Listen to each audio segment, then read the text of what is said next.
इजरायलमा भएको हमास आक्रमणमा ज्यान गुमाएका नेपाली विद्यार्थी विपिन जोशीको पार्थिव शरीर सोमबार साँझ आफ्नै गाउँ कञ्चनपुरको भीमदत्त नगरपालिका 3 घरमा आइपुग्दा सारा गाउँ शोकमा डुब्यो।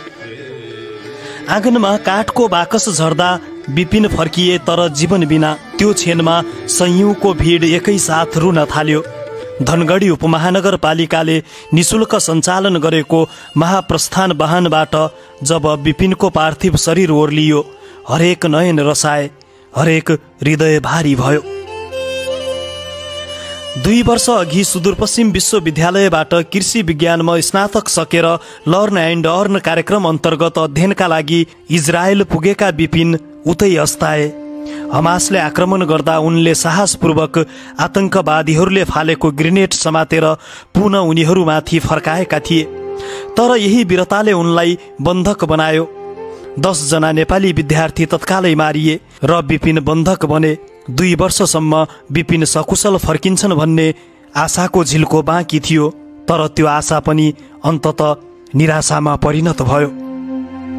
विपिनको सकुशल फिर्तीको लागि आमा र बहिनीले आश छोडेका थिएनन्। बहिनीले त भाइटिका नजिकिँदै गर्दा पनि दाई फर्किने विश्वासमा दृष्टि लगाएकी थिइन्। तर जब त्यो विश्वास साँचो नभई दुःखद खबरमा परिणत भयो, उनी आफ्नै आँगनमा राखिएको बाकसभित्र दाईको शरीर देख्दा भक्कानिइन्। त्यो करुणा आवाजसँगै सारा गाउँ मौन भयो। वरिपरि तिहारको झिलमिली, बीचमा सन्नाटा छाएको विपिनको घर, जुन दृश्य हामी यहाँ देखाउँदैछौँ। आइतबार इजरायलबाट पठाइएको विपिनको पार्थिव शरीर सोमबार साँझ करिब 8:15 बजे कञ्चनपुर आइपुगेको हो। काठमाडौँमा राष्ट्रिय श्रद्धाञ्जली समारोहपछि नेपाली सेनाको स्काई ट्रक मार्फत धनगढी विमानस्थल ल्याइएको थियो उनको शव, र त्यसपछि गाउँ पुर्याइएको थियो। विपिन जोशी नेपाली आमाको साहसी छोरा हुन्।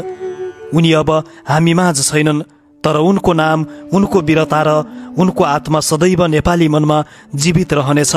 विपिनको पार्थिव शरीरलाई मंगलबार बिहान महाकाली नदीमा अन्त्येष्टि गरिनेछ। हेर्नुहोस् विपिनको शव गाउँ आइपुग्दाका केही भावुक बनाउने दृश्य।